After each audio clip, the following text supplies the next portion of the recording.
Will I foster another feral dog? Will I foster Blossom's other feral siblings who are at the shelter? And do I recommend fostering a feral dog to other people? Maybe, no, but definitely not yes to any one of those three. And I know you're gonna be like, how are you not gonna foster Blossom's siblings because you fostered her?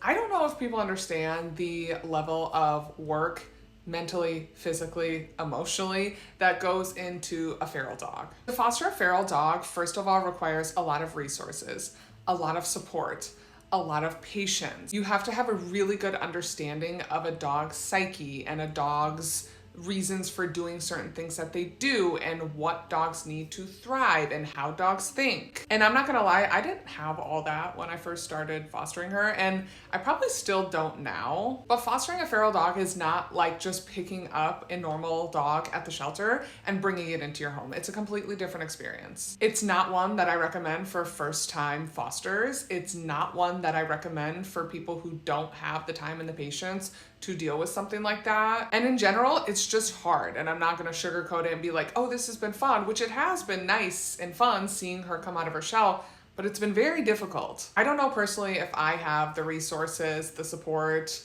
the energy, and the time to put into another dog like her. And does that make me a bad person? No, because I know my limits and my boundaries as somebody in rescue and who fosters. Now, of course, it can be done and people can foster them and they can live great lives, which we've seen. But would I do it again? I don't know.